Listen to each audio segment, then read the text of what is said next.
பிரம்மாண்டமான படம் எடுக்க விரும்பிய செட்டியாரிடம் ஒரு ஹிஸ்டாரிக்கல் கதையை ட்ரை பண்ணலாமே அப்படின்னு டைரக்டர் நாராயணமூர்த்தி யோசனை கூற சித்தூர் ராணி பத்மினியை எடுக்க முடிவு பண்ணாங்க.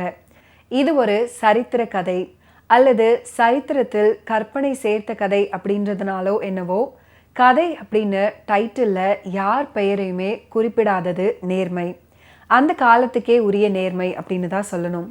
இவ்வளவு விஷயங்கள் இருந்தும் படம் தோல்வியை தழுவியது அப்படின்னு சொல்கிறாங்க.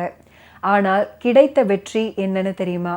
சர்ச்சை வெடித்திருக்கும் பத்மாவதி ஆகட்டும், அதற்கு முந்தைய இந்த கதையாகட்டும், தூர்தர்ஷனில் ஓம்புரி கில்ஜியாக நடித்த டெலிவிஷன் தொடராகட்டும், ஹிந்தி படமாகட்டும், இவை அனைத்துக்குமே நம்மூர் சித்தூர் ராணி பத்மினி தான் மிகப்பெரிய இன்ஸ்பிரேஷன் அப்படின்னா நம்ப முடியுமா? வானத்தில் மீன் ஒன்று கண்டேன் அப்படின்ற ஒரு அருமையான பாடல் சித்தூர் ராணி பத்மினி திரைப்படத்தில் இடம் பிடித்திருக்கும்.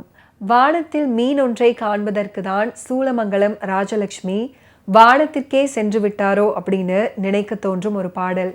பாடலாசிரியர் சுரபி அவர்கள்.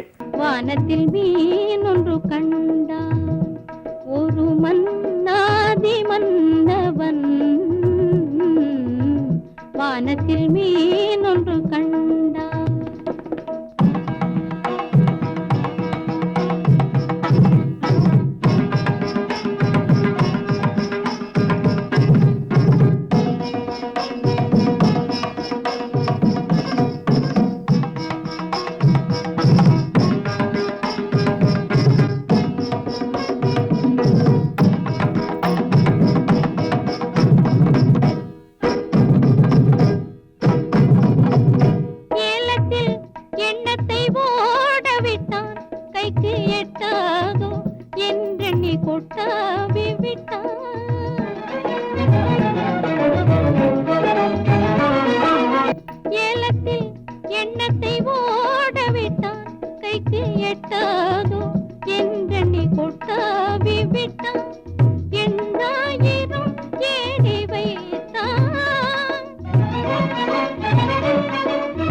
பத்மினியுடன் சித்தூர் வர இன்னும் கோபத்துடன் படையெடுக்கிறாரு கில்ஜி.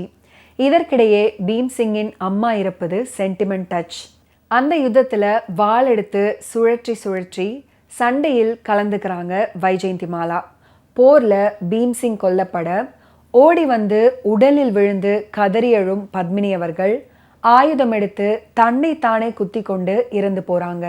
ஒரு செவி வழி செய்தியான வரலாற்று விஷயத்தை குழப்பமே இல்லாமல் நேர்கோட்டிலான திரைக்கதையில் நேர்த்தியாய் சொல்லியிருக்கும் விதம் பாராட்டுக்குரியது.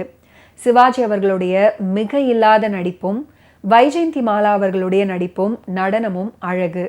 ராணி பத்மினி தன் நாட்டுக்கே எமனாகிவிட்ட தன் எழில் உருவை வெறுத்து தற்கொலை செய்து கொள்ள முயலும் போது வைஜெயந்திமாலா அவர்களுடைய நடிப்பு உருக்கமாக அமைஞ்சிருக்கும். எம்என் நம்பியார் அவர்களுடைய நடிப்பு நம்பிக்கையூட்டும் விதத்தில் இருக்கும். கில்ஜியாக எம்என் நம்பியார் தன்னுடைய தனித்துவமான பாணியில் நடிச்சிருப்பாரு. இது படத்துக்கு ஒரு ப்ளஸ் பாயிண்டாக அமைஞ்சிருக்கும். டிஎஸ் பாலையா பொறுப்பை சரியாய் நிறைவேற்றி இருக்கிறாரு அப்படின்னு தான் சொல்லணும். வசனங்களும் இயல்பாய் அழகாய் நறுக்கென்று அமைஞ்சிருக்கும். படத்துக்கு வசனம் டைரக்டர் ஸ்ரீதர் அவர்கள். இளங்கோவனுடன் இணைந்து திரைக்கதையும் வசனமும் எழுதியிருக்கிறாரு. அழியாத ராம்நோத் சேகர் இரட்டையரின் மாஸ்ட்ரோ கலை இயக்குனரும் தயாரிப்பு வடிவமைப்பாளருமான AK சேகர் அரங்குகள் மற்றும் உடைகளை சிறப்பாக வடிவமைச்சிருப்பாரு. விருந்து பிரமாதம் மகாராணா. நேற்று யுத்தம், இன்று சமாதானம். எல்லாம் அல்லாஹ்வின் செயல்.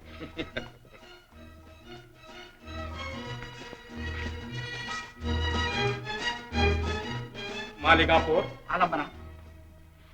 மகாராணா என்னை விட இளையவர் தான். இளங்கன், பயமறியாத இளங்கன். ஆமா மாதம்பரா, சின்ன வயசு. சின்ன வயசு, பெரிய புத்தி, மலை புத்தி. மகாராணா, வேறு வினோதங்கள் உண்டா? நடனம் பிடிக்குமா தங்களுக்கு? நடனம்? நடனம் என்றால் உயிரை கூட விட்டு விடுவார் ஆலம்பரம். இந்த நடனங்களில் ஜகாம்பராவுக்கு எது பிடிக்குமோ அதையே ஆட சொல்லுகிறேன். பண்பான உபச்சாரம், பண்பாரம். மாளிகா போர் பார்த்தால் ராணி பத்மினியின் நாட்டியத்தை பார்க்க வேண்டும், இல்லாவிட்டால் நாட்டியமே பார்க்க கூடாது என்று முன்பு ஒரு சமயம் என்னிடத்தில் சொல்லியிருக்கிறாய், ஞாபகம் இருக்கிறதா? ஆலம்பனாவுக்கு அது இன்னும் நினைவு இருக்கிறதே. அற்புதமான விஷயங்களை நான் என்றுமே மறக்க மாட்டேன். மகாராணா, கலையின் பெயரால் கேட்கிறான் ரசிகன் அலாவுதீன். உமது ராணியின் நாட்டியத்தை அவன் பார்க்க முடியுமா? விருந்தாளிகள் நாட்டையே விரும்பி கேட்டாலும் அதையும் கொடுக்க தயங்க மாட்டோம் நாங்கள். நாங்களும் அதில் குறைந்தவர்கள் அல்ல ஜகாம்பனா. பத்மினி அன்று ஒரு கன்னிப்பெண், தந்தையின் விருப்பப்படி ஆடினாள். இன்றோ அவள் ஒரு ரஜபுத்திரின் மனைவி. கணவனை தவிர மாற்றார் முன்னிலையில் ஆட முடியாது. இது எங்கள் மதத்தையும் மானத்தையும் பொறுத்த விஷயம். இந்த தர்ம சங்கடமான நிலையை பற்றித்தான் யோசிக்கிறேன். மாளிகா போர் மனையா, முன்னதாகவே இந்த விஷயத்தை என்னிடத்தில் சொல்லாமல் இருந்திருந்தால் மகாராணாவுக்கு இந்த தர்ம சங்கடம் ஏற்பட்டிருக்குமா? மன்னியுங்கள் ஆலம்பனா, அன்று கலை ஆர்வத்தில் ஏதோ சொல்லிவிட்டேன். நாடாள வேண்டும் என்று ஆசைப்பட்டேன், ஆண்டு கொண்டே இருக்கிறேன். அவைகளெல்லாம் போகட்டும். ராணி பத்மினியின் நடனத்தை பார்க்க வேண்டும் என்று கனவு. அது இந்த கனவாகவே முடிந்தது. மனிதன் ஆசைப்பட்டதையெல்லாம் அடைந்து விட்டால், அரே அலாவுதீன், இது உன்னுடைய வாழ்க்கையில் ஒரு பெரும் தோல்வி, மகத்தான தோல்வி. இல்லை, வழி கண்டுபிடித்து விட்டேன். ஆலம்பனா, நீங்கள் பத்மினியின் நடனத்தை தானே பார்க்க வேண்டும். அந்த அற்புதமான நடனத்தை பார்க்க முடியுமா? முடியும், நான் ஏற்பாடு செய்கிறேன். அல்லாஹ் அலாவுதீனை கைவிடவில்லை. வாழ்க மகாராணா. ஏகப்பட்ட பிரச்சனைகள்ல மாட்டிக்கொண்டு அல்லாடி கொண்டிருக்கும் பத்மாவதி கதை தமிழ் சினிமாவில் 1963 படு சுலபமாக வந்துவிட்டது. சுலபமாக வந்தது அப்படின்னா இது போன்று தடை செய்யப்பட வேண்டும் அப்படின்ற ஆர்ப்பாட்டங்கள் ஏதுமின்றி படம் வெளிவந்தது. திரைப்படங்களுக்கு மற்றபடி இருக்கக்கூடிய பிரச்சனைகள் சித்தூர் ராணி பத்மினிக்கு நிறையவே இருந்துச்சு. பட தயாரிப்பாளர் முதற்கொண்டு படத்துடன் சம்பந்தப்பட்டவர்களுடன் விதி விளையாடிய விளையாட்டுகளின்படி படத்தின் தலையெழுத்து தாறுமாறாக அமைந்துவிட்டது. சித்தூர் ராணி பத்மினியின் தயாரிப்பாளர் ராமநாதன் உமா பிக்சர்ஸ் அப்படின்ற தன்னுடைய நிறுவனத்தின் வாயிலாக பல படங்களை தயாரித்த பழம்பெரும் தயாரிப்பாளர். சக்கரவர்த்தி திருமகள் எடுத்து வெற்றி அடைந்திருக்கிறாரு. சென்னை கீழ்ப்பாக்கத்தில் இருந்த தன்னுடைய அலுவலகத்திற்கு கதை வசனகர்த்தா ஸ்ரீதரை கார் அனுப்பி வரவழைத்தார். அடுத்த படம் எடுக்க நல்ல கதை அவருக்கு தேவைப்பட்டது. ஸ்ரீதர் பின்னால கல்யாண பரிசு அப்படின்ற பெயர்ல வெளிவந்த கதையை சொன்னாரு. உருக்கமாக சொல்லிவிட்டு பார்த்தால் ராமநாதனுக்கோ அவருடன் இருந்த இயக்குனர் CH நாராயணமூர்த்திக்கோ கொஞ்சம் கூட அதுல விருப்பம் இருந்ததாக தெரியவில்லை. 30களில் தொடக்கத்திலேயே தயாரிப்பு நிர்வாகியாகி அதுக்கப்புறம் பட தொகுப்பாளராக உயர்ந்து தன்னுடைய முதல் தெலுங்கு படமான பக்த மார்க்கண்டேயாவை 1938 இயக்கியவர் அவர். என் தங்கை, எதிர்பாராதது, அன்னையின் ஆணை முதலிய தமிழ் படங்கள் அவர் இயக்கிய படங்களின் நீண்ட பட்டியலில் அடக்கம். அவருடன் ஸ்ரீதருக்கும் அனுபவம் இருந்தது. நாராயணமூர்த்தி இயக்கிய எதிர்பாராதது படத்துக்கு ஸ்ரீதர் அவர்கள்தான் கதை வசனம் எழுதியிருந்தார். பெரிய அளவில் சிவாஜி அவர்கள் வைஜெயந்திமாலா, பத்மினி போன்ற பெரிய நட்சத்திரங்களை கொண்டு நடிக்க வைக்க வலுவான கதையை எதிர்பார்த்ததாக சொல்லியிருக்கிறாரு தயாரிப்பாளர் ராமநாதன்.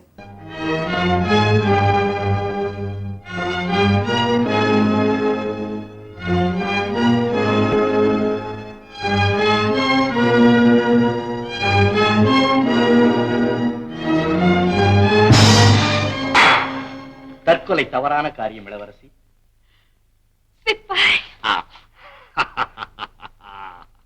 மன்னிக்க வேண்டும் மகாராஜா.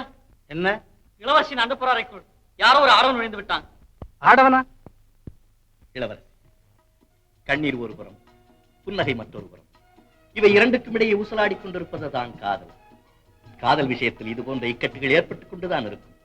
அவர்கள் இஷ்டப்படி அவர்கள் நடக்கட்டும், நம் திட்டப்படி நாம் நடப்போம். என்னோடு புறப்பட தயார் தானே? எதற்கும் இந்த அடிமை சித்தமாய் இருக்கிறாள்.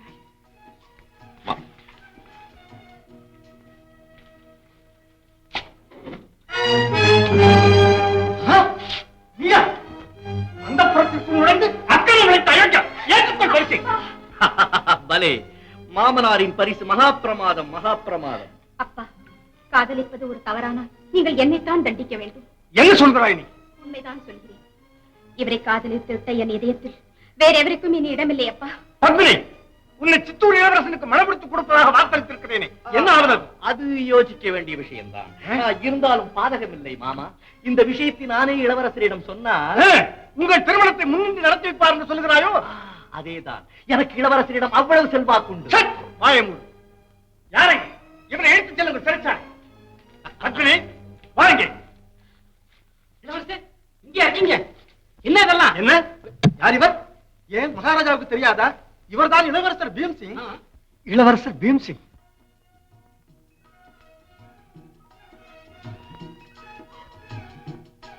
பிரபு, பீம்சிங், பீம்சிங், என்னை மன்னிச்சு விடுங்க, மன்னித்து விடுங்க. ரஜபுதன இளவரசி அந்நிய ஆடவர்களின் முன் நடனம் ஆட மாட்டாள். ஆனால் சித்தூர் ராணி பத்மினியாக நடிப்பவர் பரதத்தில் கை தேர்ந்த வைஜெயந்திமாலா அப்படின்றதுனால அவங்க நடனம் ஆடுறாங்க. பத்மினியின் தந்தையே தன் மகளை அரசவையில் கூடியிருக்கும் இளவரசர்கள் மத்தியில் ஆட செய்கிறார். இந்த காட்சி ரஜபுதன பண்பாட்டிற்கு நேர் விரோதமாக அமைந்தது. ராணியின் நடனத்தை பார்க்க வேண்டும் அப்படின்னு அலாவுதீன் கில்ஜி கூறும்போது அவள் ஆடுவதை அவன் நேரடியாக பார்க்கக்கூடாது அப்படின்னு கூறி அவளுடைய ஆட்டம் அவனுக்கு கண்ணாடியில் காட்டப்படுகிறது. ஆனால் அவள் எல்லோர் முன்பும் ஆடலாம் அப்படின்னு அவள் தந்தையே கூறிவிடும் நிலையில் கில்ஜிக்கு மட்டுமென்ன கண்ணாடியின் இடையூறு. தந்தையின் அனுமதியுடன் எத்தனையோ இளவரசர்கள் கூடியிருக்கும் சபையில் பத்மினி ஆடுகிற போது மன்னருக்கு அருகே இருக்கையில் அமர்ந்து கில்ஜியின் தளபதி மாலிக் கபூரும் அவளுடைய நடனத்தை நேரடியாக கண்ணார கண்டு ரசித்து கொண்டிருக்கிறார்கள். தளபதியான மாலிக் கபூரே நேரடியாக ரசிக்கலாம் அப்படின்ற போது நாட்டின் சுல்தானான கில்ஜி ரசிக்க முடியாதா? இதை அன்றைய பத்திரிகைகள் குறிப்பிடாமல் இல்லை. சித்தூர் ராணி பத்மினி நடனம் ஆடுகிறாள் அப்படின்னு நினைத்தால் கஷ்டமாக இருக்கிறதே தவிர நம் ஆடல் அழகி வைஜெயந்தியின் அபிநயங்களும் முகபாவங்களும் நெஞ்சில் அழியா ஓவியமாக பதிந்து விடுகின்றன. சித்தூர் ராணியை நினைத்து வேதனையும் நடன ராணியை குறித்து ரசனையும் வெளியிட்டது விமர்சனம். சிவாஜி அவர்கள் ஏற்ற கதாபாத்திரம் குறித்தும் இத்தகைய ஒரு பொருத்தமின்மை இருந்தது. ராஜா வேடத்தில் வரும் அவர் சித்தூரில் தன்னை ஒரு சிப்பாயாக வெளிப்படுத்திக் கொள்றார். ஆனால் தொடர்ந்து ஒரு மன்னனின் தோரணையில்தான் மகாராணாவான பத்மினியின் தந்தையிடமே உரையாற்றுகிறார். பத்மாவதி அப்படின்ற காவியத்தில் தன்னுடைய கணவன் போரிட்டு இறந்த பின் கில்ஜியிடம் தான் சிக்கிவிடக்கூடாது அப்படின்ற எண்ணத்துல அரண்மனை ஸ்திரீகளுடன் தீக்குளிக்கிறார் பத்மினி அவர்கள். தமிழ் பத்மினியோ தானும் போரிட்டு கணவன் உடலில் விழுந்து மாண்டு போகிறாள். தமிழ் படத்துல செய்த மாற்றங்கள் ஏனோ தானோ அப்படின்னு இருந்தாலும் அறியாமல் செய்த பிழைகள் தான். அதில் கில்ஜியாக நடிப்பவர் குணச்சித்திர நடிகரான எம்.என். நம்பியார் அவர்கள். ஹிந்தி பத்மாவதி போல இன்னொரு நாயக நடிகர் அல்ல. தமிழ் ராணியில் செய்யப்பட்ட மாற்றங்கள் ஏமாற்றத்தை தந்தன. இந்த பாரத நாட்டிலே நான் பார்க்காத இடமில்லை. பீம்சிங், ஊர் சுற்றினால் போதுமா? உன் தாயின் உள்ள குறை தீர வேண்டாமா? உள்ள குறையா? உங்களுக்கா? என்னம்மா இது? நான் இதுவரை உங்களிடமிருந்து கேட்டிராத வார்த்தையாக இருக்கிறது. பயந்து விடாது. உன் திருமண பிரச்சனை தான் அப்படி சொன்னேன். நம் சந்ததி நிலைக்க வேண்டாமா பீம்சிங்? எனக்கு திருமணமாக வேண்டும், என் மக்கள் உங்கள் மடியிலே தவழ்ந்து விளையாட வேண்டும், அதை பார்த்து நீங்கள் ரசிக்க வேண்டும், அவ்வளவுதானே? அப்பா, இந்த குழந்தை வளர்ப்பிலே தாய் குலத்திற்கு சலிப்பே ஏற்படாது போல் இருக்கிறது.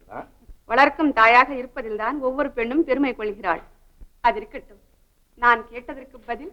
நான் எப்போது உங்கள் விருப்பத்திற்கு குறுக்கே நின்றிருக்கிறேன்? அம்மா, இனிமே குறுக்கவும் நிக்க மாட்டாரு, நெடுக்கையும் ஓட மாட்டார். ஏன்னு கேட்டீங்கன்னா நாங்க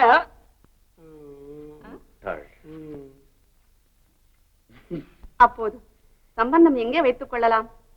கூர்ஜரத்தின் இளவரசி ஒரு பேரழகியாமே. அழகிதான், ஆனால் கால் கொஞ்சம் ஊனம். நல்ல வேலை காலம். நாகபுரி ராஜகுமாரி. ஐயோ, அவள் பெரிய குண்டோதரி. அதனால நல்லா சரியா இருக்கும். ஜெயபுரி மன்னன் மகள். ஐயா, மகளா அந்த பொண்ணு? மகா ராட்சசியா. எல்லாம் நான் கேள்விப்பட்டதற்கு நேர்மாறாக இருக்கிறதே. அம்மா, இப்ப நீங்க மகாராஜா கிட்ட எதை கேட்டாலும் எல்லாம் நேர்மாறா தான் இருக்கும். ஏன் அப்படி? நீயே யாரையாவது தேர்ந்தெடுத்திருக்கிறாயா? அம்மா, யாத்திரை போனதுல கை மேல கிடைச்ச பலனே அதானுங்களே. அவரை கேளுங்க. யார் இந்த பாக்கியவதி? அவள் பெயர்? ஊரை சொன்னாலும் பேரை சொல்லக்கூடாதும்மா, அவரையே கேளுங்கம்மா. நீங்க சொல் பீம்சி, யார் அது? உதயபூர் மன்னன் மகள் பத்மினி. பத்மினி, அழகான பெயர். குணம்? குணமா? பத்திரமாத்து தங்கம்னா பாத்துக்கங்களேன், அதுவும் அவருதான் சொல்லணும். அப்படியா? அப்போது சித்தூரின் வருங்கால ராணி பத்மினி என்று சொல். நீங்கள் அங்கீகரித்தால் தானம்மா. அங்கீகாரம் மட்டுமா, அம்மாவோட ஆசீர்வாதமும் உண்டு. சந்தோஷம் மகனே, சந்தோஷம். ஓகே வியூவர்ஸ், இன்னைக்கு நிகழ்ச்சியில் நடிகர் திலகம் சிவாஜி கணேசன் அவர்களுடைய ஃபிலிம் கெரியரில் நடந்த பல இன்ட்ரெஸ்டிங்கான விஷயங்களை நீங்கள் பார்த்து தெரிஞ்சிருப்பீங்க. மீண்டும் அடுத்தடுத்த எபிசோட்ஸில் சந்திப்போம். நன்றி, வணக்கம்.